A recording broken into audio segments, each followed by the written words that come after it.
MP academy में आप लोगों का स्वागत है।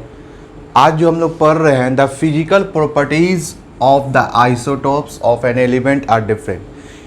फिजिकल प्रॉपर्टीज, आइसोटोप का जो फिजिकल प्रॉपर्टीज होता है वो क्या डिफरेंट होता है उसके बारे में हम लोग पढ़ रहे हैं। ठीक है, आइए हम लोग जानते हैं क्या डिफरेंट है। Physical properties of the isotopes of element are different. The physical properties of an element depend on the masses of the atom. ये किस पर डिपेंड करेगा? मास के वेट पे, है ना। क्या? Depend on the mass of atom. ये किस पर डिपेंड करेगा? The physical properties of an element depend on the mass of the atom. Atom के मासेस पे वो क्या करेगा? डिपेंड करेगा। क्या डिपेंड करेगा? उसका फिजिकल प्रॉपर्टीज उसका डिपेंड करेगा। Now, due to the presence of different number of neutron, the masses of all the isotopes of element are slightly different. तो ये क्या बोल रहा है कि प्रेजेंस, किसके presence? Different number of neutrons, उसमें जो न्यूट्रॉन्स जो होगा वो अलग अलग नंबर होगा उसका, है ना। न्यूट्रॉन्स का सेम नंबर नहीं होगा, क्या होगा? डिफरेंट नंबर होगा। The masses of all the isotope, जितना भी आइसोटोप है उसका जो मासेस होगा of an element are slightly different, सब अलग अलग होगा, कोई भी सेम नहीं होगा, सब क्या होगा? अलग अलग होगा। Since the masses of the isotopes of element are slightly different, therefore the physical properties, इसी कारण physical properties of the isotopes of element are slightly different. इसी वजह से जो उसका फिजिकल प्रॉपर्टीज होगा आइसोटोप का वो भी क्या होगा? स्लाइटली डिफरेंट होगा। ठीक है। Thus, the various isotopes of element can have slightly different physical properties, such as densities, melting point और boiling point. तो यही कह रहा है कि फिजिकल प्रॉपर्टीज जो आइसोटोप का जो डिपेंड करेगा वो किस पर डिपेंड करेगा? वो डिपेंड करेगा तुम्हारा आइसोटोप्स ऑफ एन एलिमेंट पे। किस पर डिपेंड करेगा? आइसोटोप्स ऑफ एन एलिमेंट पे। यहाँ पे कह रहा है the physical properties of the isotopes of an element are slightly different. क्यों होगा ये? स्लाइटली डिफरेंट होगा। Thus the various isotopes of element can have slightly different physical properties, और जो उसका जो फिजिकल प्रॉपर्टीज होगा एलिमेंट का वो भी क्या होगा? स्लाइटली डिफरेंट होगा, सबका अलग अलग होगा। ठीक है, ठीक है। द बिकॉज क्या? Because all this physical properties depend on the masses of isotopes.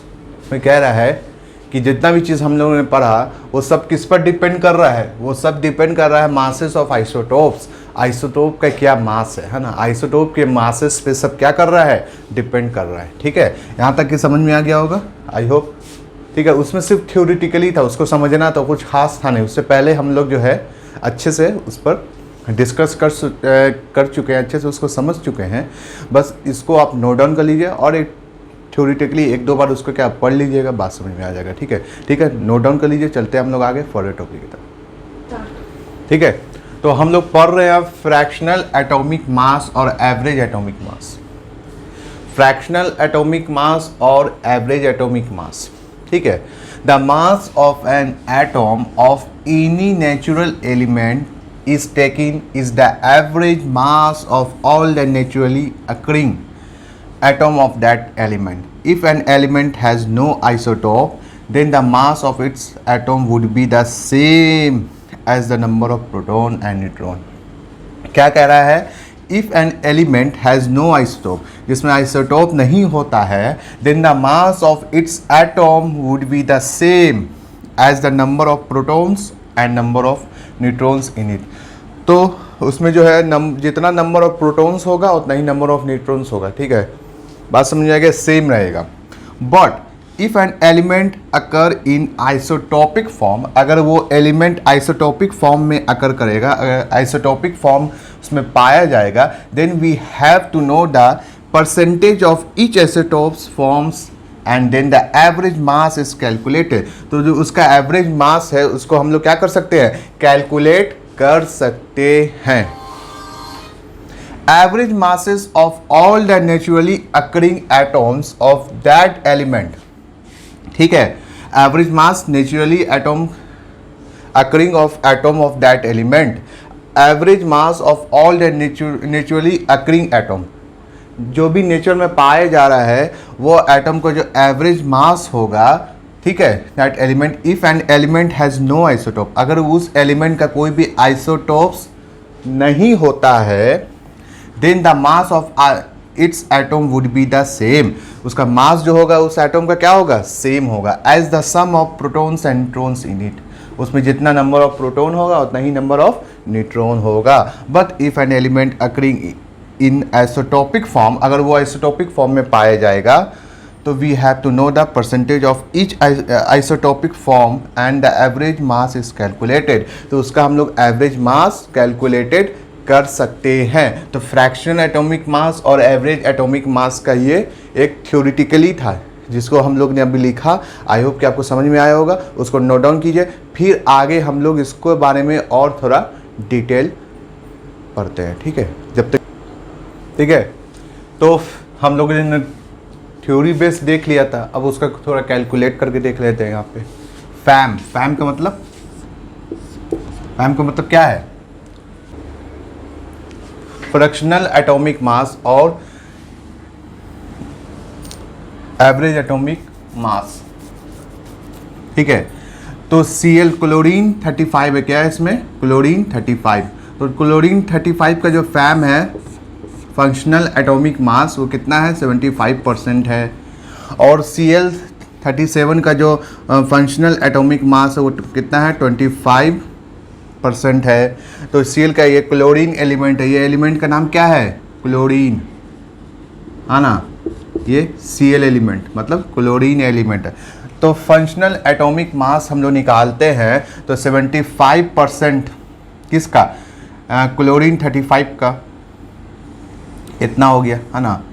जैसे हम लोग इस टाइप से निकाल रहे हैं 75% ऑफ क्लोरीन 35 का, तो 75/100 इंटू 35, ठीक है, और प्लस के और कितना है ये 25 फंक्शनल एटॉमिक मास क्लोरीन 37 का, तो 25% हटाएंगे तो नीचे 100 होगा इंटू 37, ये किसका है, ये आपका क्लोरीन 37 का, और ये किसका है, क्लोरीन 35 का। तो इस सबको सब जब हम लोग सबको सॉल्व करते हैं 75, उसी तरीके से यहाँ पर भी हम लोग करके देखा है, 75% हटाया तो नीचे 100 इंटू 35 कर दिया, फिर प्लस 25 था यहाँ पे, परसेंटेज हटाया नीचे 100 कर दिया इंटू ये 37 यहाँ पे हो गया। तो इस सब को जब हमने कैलकुलेट किया तो कितना आ रहा है मेरा रिजल्ट, 35.5 यू मतलब एटॉमिक मास यूनिट। तो एटॉमिक मास यूनिट मेरा कितना आ रहा है, 35.5 यूनिट, एटॉमिक मास यूनिट कितना आया, 35.5 एटॉमिक मास यूनिट, इसका क्लोरीन का कितना आया, 35.5 एटॉमिक मास यूनिट क्लोरीन का है, ठीक है, ठीक है। तो जो हम लोग ने कैलकुलेशन देखा था उसी के अकॉर्डिंग ये थ्योरी है। This does not mean that any one atom of chlorine has a fractional mass of 35.5 atomic mass unit. It means that if you take a certain amount of chlorine, it will contain both isotope of chlorine and the average mass is 35.5 atomic mass unit. तो बोला कि इसका जो average mass होगा कितना होगा, 35.5 atomic mass unit, यही theory है। अब इसका कैलकुलेशन हम लोग देख चुके थे, अब इस थ्योरी के अकॉर्डिंग एक बार और हम लोग इसका कैलकुलेशन क्या करते हैं, देखते हैं, ठीक है। तो मेरा एवरेज मास जो है कि कितना है, आइसोटोप ऑफ क्लोरीन का average mass 35.5 atomic mass unit है। तो क्लोरीन 35.5, तो एक क्लोरीन मेरा कितना है, 35 क्लोरीन है, और दूसरा कितना है मेरा 37 क्लोरीन है ना। एक क्लोरीन का जो है क्या मास नंबर जो है वो कितना है, 35 है, और एक क्लोरीन का जो मास नंबर है वो कितना है, 37 है, जिसको हम लोग किससे डोनेट करते हैं, ए से, और एटॉमिक नंबर को तो हम लोग जान रहे किससे डोनेट करते हैं, कैपिटल जेड से, और मास नंबर को जो हम लोग डोनेट करते हैं कैपिटल ए से। तो ये दो क्लोरीन है, एक क्लोरीन के कितना है 35 है मास नंबर, और एक क्लोरीन का कितना मास नंबर 37 है मास नंबर। तो 35 वाले का कितना परसेंटेज है, 75% है फैम, मतलब फ्रैक्शनल एटॉमिक मास कितना है इसका 75% है। और क्लोरीन 37 का जो फ्रैक्शनल एटॉमिक मास है वो कितना है 25% है। तो फैम का मतलब क्या होता है फंक्शनल एटॉमिक मास। फैम का मतलब क्या होता है FAM, कैपिटल FAM, फैम का क्या होता है फुल फॉर्म क्या होता है फ्रैक्शनल एटॉमिक मास। ठीक है, क्या होता है फ्रैक्शनल एटॉमिक मास। और AM, डबल ए एम इसका क्या होता है फुल फॉर्म एवरेज एटॉमिक मास, है ना। एम का क्या होता है एवरेज एटॉमिक मास। ये हम लोग पहले भी पढ़ चुके हैं, अभी जस्ट पढ़ा है, इसको एक बार और रिवीजन कर लिया है ना। तो कैलकुलेशन देखते हैं कैसे कैलकुलेट किया हमने। तो फैब निकाला हमने 75% है किसका क्लोरीन 35 का, यहाँ क्लोरीन 37 है। तो परसेंटेज निकालते हैं, ये परसेंटेज में दिया हुआ था, कितना दिया हुआ था परसेंटेज में 25, हाँ सॉरी 75 है ना यहाँ परसेंटेज में। इसका क्लोरीन 35 का कितना है 75% है, और 37 वाले का जो है वो कितना है 25% है। तो 75% को निकालेंगे तो बटा 100 आएगा, कॉमन सी बात है, हम लोग बचपन से पढ़ते आ रहे हैं। ठीक है, परसेंटेज में मैथ में। तो 35 इंटू किया और ये 25% हटाया, नीचे 100 आ गया। ये कितना क्लोरीन 37 का है। तो ये सबको जब हम लोग सॉल्व करेंगे कैलकुलेट करके तो मेरा जो आउटपुट आएगा, मेरा जो रिजल्ट आएगा वो कितना आएगा 35.5 एटॉमिक मास यूनिट। ठीक है, this does not mean that any one atoms of chlorine has a fraction mass, कितना है उसका 35.5 atomic mass unit. It means that if you take a certain amount of chlorine, it will contain both isotope of chlorine and the average mass is, उसका average mass कितना आ रहा है, average mass कितना आ रहा है 35.5 atomic mass unit. ठीक है, हमने थ्योरेटिकली भी देख लिया, कैलकुलेट करके भी देख लिया, दोनों वे में हम लोग देख लिया। आई होप कि आपको समझ में आया होगा, इसको नोट डाउन कीजिए। चलिए हम लोग आगे चलते हैं फर्दर टॉपिक की तरफ। एप्लीकेशंस, अब हम लोग देख रहे हैं एप्लीकेशन, कुछ इस पर एप्लीकेशन भी हम लोग देख लेते हैं। And isotopes of uranium is use as a fuel in nuclear reaction, है ना। यूरेनियम का यूज़ करते हैं किसका आइसोटोप, है ना। यूरेनियम का आइसोटोप का हम लोग यूज़ किस में करते हैं फ्यूल एज अ ईंधन के तौर पर, फ्यूल के तौर पर, किस में न्यूक्लियर रिएक्शन में। न्यूक्लियर रिएक्शन करवाने के लिए यूरेनियम का यूज़ किया जाता है, ये ईंधन के रूप में, है ना, फ्यूल के रूप में। ठीक है, दूसरा क्या पॉइंट है कि N isotope of cobalt is use in the treatment of cancer. Cobalt का, है ना, आइसोटोप, कोबाल्ट के आइसोटोप का हम लोग यूज़ करते हैं ट्रीटमेंट करने के लिए, है ना, कैंसर का इलाज करने के लिए हम लोग कोबाल्ट के आइसोटोप का भी यूज़ करते हैं। ये सब इसका यूजेस है। N isotope of iodine is use in the treatment of goitre. Goitre बीमारी है, आयोडीन की कमी से होता है ना, ग्वाइटर बीमारी है, आयोडीन की कमी से होता है। उसका ट्रीटमेंट करने के लिए, उसका इलाज करने के लिए भी हम लोग किसका यूज़ करते हैं isotopes of iodine. N isotope of iodine is use in the treatment of goitre. ठीक है, इसमें कुछ खास समझने वाला नहीं था, क्या यूज़ किसका है, कहाँ है, ये लिखा हुआ था, इसको नोट डाउन कीजिए। चलिए हम लोग आगे चलते हैं फर्दर टॉपिक की तरफ। ठीक है, तो हम लोग पढ़े थे आइसोटोप्स और आइसोबार्स, ना। आइसोटोप के बारे में हम लोगों ने अच्छे से पढ़ा है, डिटेल नॉलेज लिया आइसोटोप क्या होता है, और आइसोबार्स अब पढ़ेंगे हम लोग किसके बारे में आइसोबार्स के बारे में। अभी एक रफ आइडिया ले लेते हैं कि आइसोटोप और आइसोबार में क्या डिफरेंस है। तो आइसोटोप्स में क्या होता है, ये Z क्या है मेरा एटॉमिक मास है, और E क्या है Z, एटॉमिक मास को रिप्रेजेंट करते हैं किससे हम लोग कैपिटल Z से, और मास नंबर को जो हम लोग रिप्रेजेंट करते हैं कैपिटल A से। तो आइसोटोप में होता क्या है कि एटॉमिक मास सेम होता है। आइसोटोप में क्या होता है एटॉमिक मास सेम होता है, लेकिन मास नंबर क्या होता है डिफरेंट होता है। मास नंबर क्या होता है डिफरेंट होता है। जैसे क्लोरीन 35 17, फिर 36 17, है ना, दोनों का क्या अलग अलग है। तो इसमें क्या होता है कि एटॉमिक मास सेम होता है और एटॉमिक नंबर क्या होता है डिफरेंट होता है। ठीक है,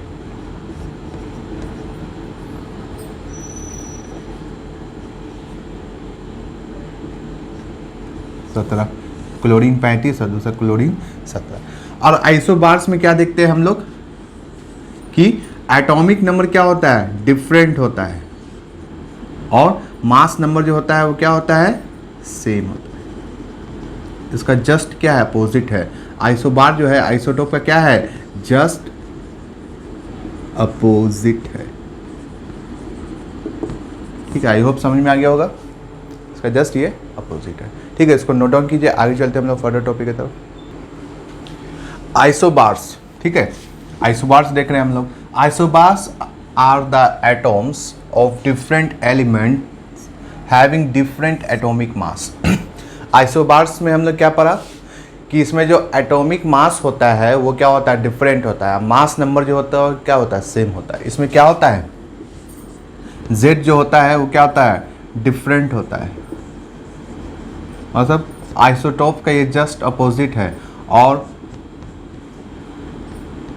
मास नंबर जो होता है, मास नंबर क्या होता है, सेम होता है। Z को हम लोग एटॉमिक मास को हम लोग रिप्रेजेंट करते हैं कैपिटल Z से, पहले भी पढ़ा था। और ए को हम लोग एटॉमिक मास नंबर को हम लोग रिप्रेजेंट क्या करते हैं, कैपिटल ए से, ये हमने पहले भी पढ़ा था। तो आइसोबार्स में होता है कि एटॉमिक नंबर क्या होता है, डिफरेंट होता है, और मास नंबर सेम होता है। यहाँ पे यही कह रहा है। ठीक है, ये जस्ट अपोजिट है किसके, आइसोटोप्स के। Isobar are the atoms of different element, अलग अलग एलिमेंट का जो एटॉम होता है, हैविंग डिफरेंट एटॉमिक मास। तो इसका जो एटॉमिक मास होता है वो क्या होता है, डिफरेंट होता है एटॉम का, है ना। डिफरेंट एलिमेंट का जो एटॉम होता है उसका जो एटॉमिक मास होता है वो क्या होता है, डिफरेंट होता है, but the same mass number. लेकिन मास नंबर उसका क्या होता है, सेम होता है। बात समझ में आ गया, यही बात है। एटॉमिक नंबर डिफरेंट होगा, मास नंबर क्या होगा, सेम होगा। Isobars have different number. Isobar का अलग अलग नंबर होता है, किसका, प्रोटॉन्स का, इन देयर न्यूक्लियाई में, इसमें न्यूक्लियाई में। But the total number of nucleus, proton plus neutron, nucleus जो हम लोग कहते हैं, न्यूक्लियस की किसको कहते हैं, न्यूक्लियस में क्या क्या होता है, प्रोटॉन और न्यूट्रॉन दोनों क्या होता है, इसमें मिक्स होता है, मिला हुआ होता है, दोनों होता है ना। क्या क्या होता है न्यूक्लियस, न्यूक्लियंस में क्या क्या होता है, प्रोटॉन्स और न्यूट्रॉन दोनों होता है। क्या क्या होता है, प्रोटॉन्स और न्यूट्रॉन्स दोनों होता है किसमें, न्यूक्लियंस में। In then is the same, तो वो क्या होता है, इसमें सेम होता है। ठीक है, isobar have different number of protons in their nuclei, but the total number of nucleons in them is the same. वो क्या होता है, वो सेम होता है। ठीक है, इसको नोट डाउन कीजिए। आगे चलते हैं हम लोग इसके नेक्स्ट पॉइंट की तरफ। ठीक है, तो तीसरा पॉइंट हम लोग देखते हैं, an example of isobar is argon का एग्जाम्पल लेते हैं। किसका एग्जाम्पल लेते हैं हम लोग, आर्गन का एग्जाम्पल लेते हैं और कैल्शियम का एग्जाम्पल लेते हैं। क्यों लेते हैं ये दोनों का एग्जाम्पल, क्योंकि ये दोनों का आइसोबार हम लोग देखते हैं तो आर्गन का जो है और कैल्शियम का, आर्गन का एटॉमिक नंबर कितना आता है, आर्गन का एटॉमिक नंबर कितना है, 18 है इसका एटॉमिक नंबर है। ठीक है, और मास नंबर इसका कितना है, 40 है आर्गन का। कैल्शियम का जो है एटॉमिक नंबर कितना है, 20 है, और मास नंबर इसका कितना है, 40 है। तो इसका जो है मास नंबर और इसका मास नंबर, ठीक है। तो देख रहे हैं हम लोग आर्गन का और कैल्शियम का। आर्गन का जो एटॉमिक नंबर है वो कितना है, 18 है, और मास नंबर इसका कितना है, 40 है। उसी तरीके से कैल्शियम का एटॉमिक नंबर कितना है, 20 है, और मास नंबर कितना है इसका, 40 है। तो दोनों का मास नंबर क्या हो रहा है, सेम हो रहा है। डिफरेंट क्या आ रहा है, इसका एटॉमिक नंबर 18 है और इसका एटॉमिक नंबर 20 है। तो इसीलिए इसका हम लोग यहाँ पे एग्जाम्पल ले रहे हैं। ठीक है, an example of isobars is argon, कितना है, 40 इसका क्या मास नंबर है और 18 क्या है इसका एटॉमिक नंबर है आर्गन का। एंड कैल्शियम का 40 क्या है इसका मास नंबर है और एटॉमिक नंबर क्या है इसका, 20 है। This is because argon and calcium are atoms of different element. तो ये दोनों अलग अलग एलिमेंट है, एक एलिमेंट आर्गन है और एक एलिमेंट कैल्शियम है। तो ये दोनों क्या है, डिफरेंट एलिमेंट है। ये दोनों क्या है, डिफरेंट एलिमेंट है, अलग अलग एलिमेंट है ना। कॉमन सा है कि आर्गन और कैल्शियम क्या है, डिफरेंट एलिमेंट है, अलग अलग एलिमेंट है। ठीक है, एक का जो है एटॉमिक नंबर 18 है, एक तो एटॉमिक नंबर 20 है, तो एटॉमिक नंबर दोनों का डिफरेंट है, लेकिन मास नंबर क्या है, कैल्शियम का भी 40 है और आर्गन का भी 40 है, मास नंबर सेम है, लेकिन डिफरेंट क्या है, एटॉमिक नंबर। यही तो आइसोबार्स है। आइसोबार्स का क्या बनाते हैं हम कि एटॉमिक नंबर डिफरेंट होगा और मास नंबर क्या होगा, सेम होगा, है ना। ये डिफरेंट होगा और ये क्या होगा, सेम होगा। यही तो है मेरा आइसोबार्स, ठीक है। This is because argon and calcium ये दो क्या है, डिफरेंट एलिमेंट है, अलग अलग एलिमेंट है, हैविंग डिफरेंट एटॉमिक मास। इसका एटॉमिक मास भी क्या है, डिफरेंट है। आर्गन का 18 है और कैल्शियम का कितना है, 20 है, तो डिफरेंट है, ठीक है, respectively, but the same mass number. लेकिन मास नंबर इसका क्या है, 40, इसका भी 40, इसका भी 40, तो दोनों का क्या है, दोनों का एटॉमिक नंबर डिफरेंट है। एक का 18 है और एक का क्या है, 20 है, लेकिन दोनों का मास नंबर क्या है, 40 है। कैल्शियम का भी 40 है, आर्गन का भी 40 है। यही मेरा क्या है, सुबार्स है। यही मेरा एग्जांपल है, respectively but the same number, but the same mass number, ठीक है। तो हम लोग देखते हैं आर्गन 40 और इसका मास नंबर क्या है, 40 है, और इसका एटॉमिक नंबर क्या है, 18 है। उसी तरीके से कैल्शियम का जो है मास नंबर क्या है 40 है और एटॉमिक नंबर क्या है, 18 है। तो कैसे होता है, यहाँ पे क्या डिफरेंट होता है, ये हम लोग टेबल में देखते हैं। तो देखिए प्रोटॉन, न्यूट्रॉन, न्यूक्लियस। तो देखिए प्रोटॉन क्या है, इसका आर्गन का 18 है, यहाँ पर दिया हुआ है 18। इलेक्ट्रॉन भी 18 होगा, जितना प्रोटॉन होगा उतना न्यूट्रॉन होगा। यही तो हम लोग पढ़े थे एटॉमिक नंबर में। लेकिन चेंज क्या हो रहा है, हम लोग बोले थे चेंज क्या होगा, चेंज क्या होगा, न्यूक्लियस चेंज होगा, न्यूक्लियाई चेंज होगा। इसका न्यूक्लियस क्या होगा, न्यूक्लियस इसका चेंज होगा, ठीक है। न्यूक्लियस कितना है इसका, 22 है। न्यूक्लियस कितना है इसका, 22 है। और इसमें हम लोग जब कैल्शियम में हम लोग देखते हैं तो प्रोटॉन इसका कितना है, 20 है, और इलेक्ट्रॉन भी क्या है, 20 है। जितना प्रोटॉन उतना न्यूट्रॉन। ये एटॉमिक नंबर में हम लोग पढ़े थे कि जितना नंबर ऑफ प्रोटॉन होगा उतना ही नंबर ऑफ इलेक्ट्रॉन होगा, ठीक है। न्यूक्लियाई इसका क्या है, 20 है, इसका 22 है और इसका 20 है, तो 18 + 22 है ना। इसका क्या है, न्यूक्लियस। न्यूक्लियस क्या है इसका, न्यूक्लियस क्या है इसका, 22 है। न्यूक्लियस क्या है इसका, 22 है, और इसका क्या है, न्यूक्लियस 20 है, ठीक है। तो 18 + 22 कितना होगा, 40, और इसका क्या है, 20 + 20 40। ये दोनों का क्या है, सेम। तो दोनों का न्यूक्लियस सेम है, तो न्यूक्लियस सेम है तो मास नंबर भी क्या होगा, सेम होगा। यही हम लोग पढ़े थे, ठीक है। आई होप कि आपको समझ में आ गया होगा। इसको नोट डाउन कीजिए, आगे चलते हैं हम लोग फर्दर टॉपिक की तरफ, ठीक है। तो अब हम लोग देखते हैं इसका केमिकल प्रॉपर्टीज। क्या देखते हैं, केमिकल प्रॉपर्टीज आर्गन और कैल्शियम का, ठीक है। आइए देखते हैं हम लोग केमिकल प्रॉपर्टीज किसका देख रहे हैं हम लोग, आर्गन और कैल्शियम का हम लोग केमिकल प्रॉपर्टीज देख रहे हैं। तो आर्गन में क्या है, प्रोटॉन कितना है, 18 है, और कैल्शियम का जब हम लोग देख रहे हैं तो इसमें प्रोटॉन कितना है, 20 है। इलेक्ट्रॉन कितना है इसमें, 18 है, इसमें इलेक्ट्रॉन कितना है, 20 है ना। तो हम लोग देखा कि प्रोटॉन इसमें 18 है, इसमें प्रोटॉन, आर्गन में कितना प्रोटॉन है, 18 है, और कैल्शियम में कितना प्रोटॉन है, 20 है।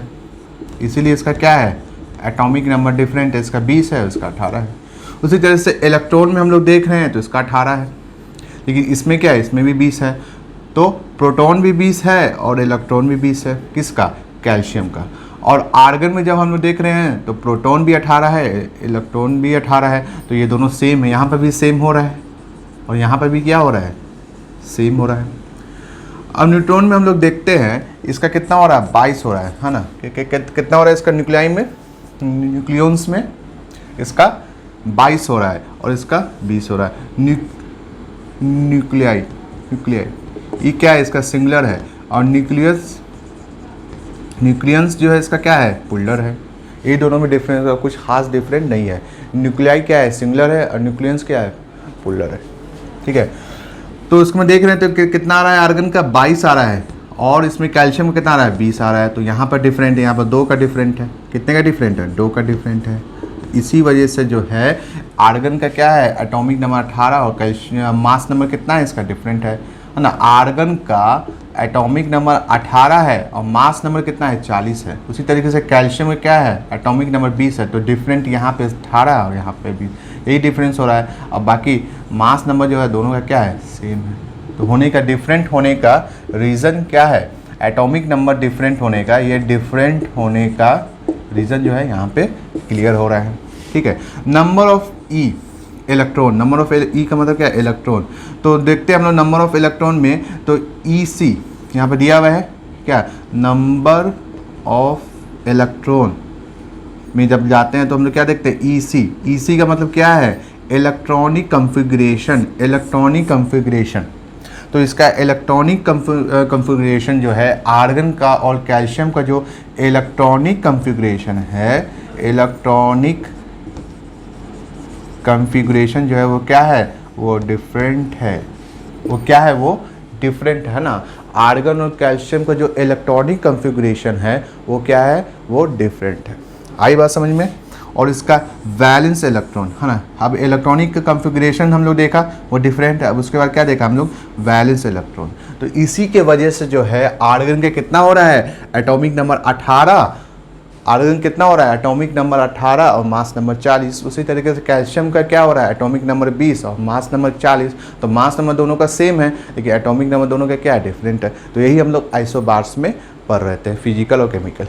ये क्या है, इसका केमिकल प्रॉपर्टीज। ठीक है, आई होप कि आपको समझ में आया होगा। ये जो टॉपिक है यहीं पे ख़त्म होता है हमारा सारा चैप्टर, क्लास 9 केमिस्ट्री का एंड होता है। ठीक है, आप लोग ऐसे ही हम MBA एकेडमी के साथ बने रहें, सपोर्ट किए हैं, इसके लिए बहुत बहुत थैंक यू, बहुत बहुत शुक्रिया। ठीक है, अब जो हम लोग जल्दी मिलते हैं एक नए सब्जेक्ट के साथ, है ना। वो कौन सा सब्जेक्ट है, आप लोग जल्दी गेस कीजिए। ठीक है, अब जो हम लोग मिलते हैं बायोलॉजी के साथ मिलते हैं, क्लास 9 के बायोलॉजी के साथ। ठीक है, जल्द ही मिलते हैं हम लोग। ठीक है, तब तक के लिए क्या कीजिए, ऐसे ही पढ़ने पर ध्यान दीजिए, है ना। और जितना भी चैप्टर आप लोगों ने पढ़ा है उस पर एक बार रिविज़न कर लीजिए, है ना। ठीक है, और ऐसे ही MBA एकेडमी के साथ बने रहिए, सपोर्ट कीजिए, लाइक कीजिए, शेयर कीजिए। ठीक है, ज़्यादा से ज़्यादा सब्सक्राइब कीजिए, है ना। और आसपास के एरिया को स्वस्थ रखिए, छोटे का इज्जत कीजिए, बड़ों से प्यार कीजिए। तो जब तक के लिए क्या कीजिए, बड़ों से का इज्जत कीजिए, छोटे से प्यार कीजिए, है ना। आसपास के एरिया को स्वस्थ रखिए। ठीक है, और जल्दी ही मिलते हैं हम लोग एक नए चैप्टर के साथ, क्लास 9 के बायोलॉजी के साथ। जब तक के लिए अपना ख्याल रखिए। जय हिंद, जय भारत।